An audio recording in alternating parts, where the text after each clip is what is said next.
This is Johnny Vedmore on Today's News Talk. TNT. Now, to start off, there doesn't seem to be any relief in Gaza, and even less now that the UN aid agency's HQ got leveled by Israeli strikes. Can we have any hope that an end might be in sight to this war? No, I don't think so. We've had the amazing developments of a UN Security Council resolution calling for an immediate ceasefire. I say it's amazing because the United States supported it, and that's almost unheard of for the United States to support any kind of a ceasefire. And then you also had the United States supposedly brokering a peace agreement between Israel and Hamas. And now they've been promising this peace agreement week after week after week. And every time the Biden administration comes along and says, well, we're very close to an agreement, Benjamin Netanyahu announces that he really doesn't agree to any part of that agreement, that three-part deal. He doesn't accept any of it.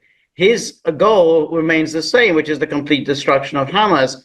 Well, since he's amazingly failed completely over the past 9 or so months to destroy Hamas, then the idea that he's going to destroy it anytime in the near future, within the next couple of weeks, is, of course, absurd. And so that's why we're just going to continue as before. I think Benjamin Netanyahu is a very smart guy. I think he knows that his political survival depends on the continued waging of this war. He has no intention of bringing it to an end, and he has no means and no ability to bring it to an end. Is there any way to actually defeat Hamas once and for all? Isn't that just like creating an illusion so that they can have perpetual war? I don't think there is any mechanism for it. And Israel, if there were, Israel would have done it long ago. I mean, Israel used to do the same thing with the PLO and before that with the Popular Front for the Liberation of Palestine. Well, let's take out a few of their key leaders, a few of their commanders, and that'll be the end of that. And of course, it's never really worked.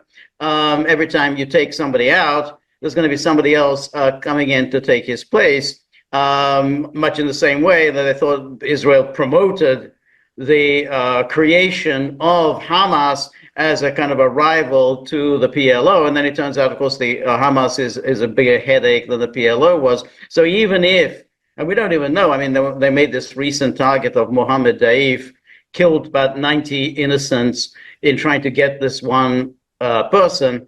It's itself an extraordinarily barbaric act that, you're willing to kill, I don't know how many women and children just to get this one commander. And then Israel sheepishly announces, well, he may be dead, he may not be dead. I mean, who knows? And it doesn't matter, even if he is dead, there's going to be somebody else to replace him. That's not going to end the resistance in Gaza. You take out this one person, there's going to be somebody else. So I don't see how Hamas is destroyed. And the amazing thing is that Israel has yet to come up with a serious number of how many Hamas fighters have you actually killed. I mean, in terms of how many civilians you've killed, well, how many Hamas fighters have you actually killed? Of course, Israel is unable to come up with any number like that. They just keep saying, oh, yeah, we're killing them left, right, and center, but they're not able to give us any kind of an accurate estimate.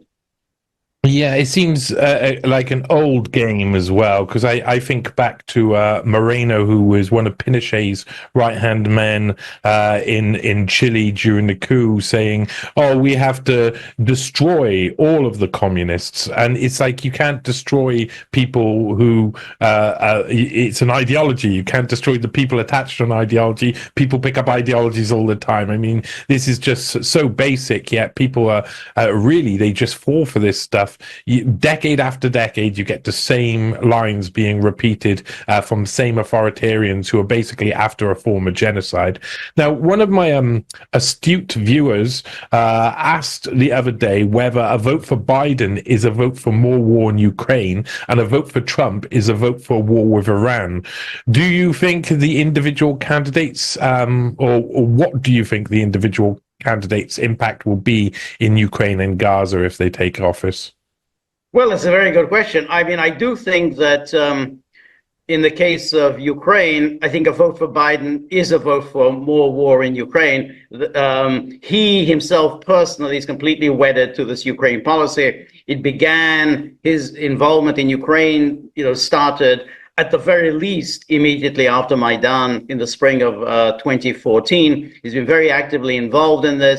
It was he really who provoked this war with all his reckless talk, well, not just him personally, but members of his administration, with a reckless talk that the road to NATO membership for Ukraine is open. He provoked it. He has escalated it step by step for more than 2.5 years now. He's not going to stop. I mean, it's just his own personal project, and therefore that's going to continue. The question of Trump and Iran is, I think, a more difficult one, because while Trump is obviously very closely attached to his Israeli donors, and a lot of the powerful Zionist lobby have clearly moved over from Biden. I think they tended to support Biden because they generally tend to be Democratic. They supported Biden in 2020. They seem to have come over to Trump since October the 7th. And so therefore they will be, they want to see Trump win. But Trump is, however, a very cautious person. He avoided getting into a war with Iran during his first term.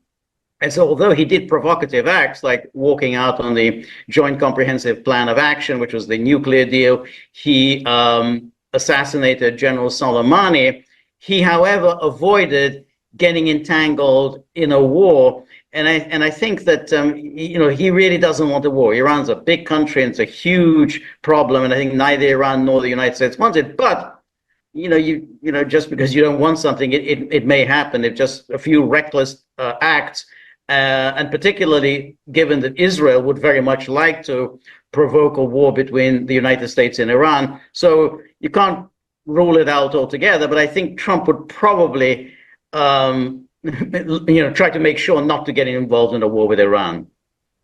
On that note, I mean, I get a lot of stick for saying that Trump models himself and acts as a peacemaker, and I think that's been proven because, of course, even America First, like the idea of it is not to be involved in foreign conflicts and to spend all money on foreign wars. So, ergo, that leads to peace, whether it's the initial intention or just one of the consequences of that.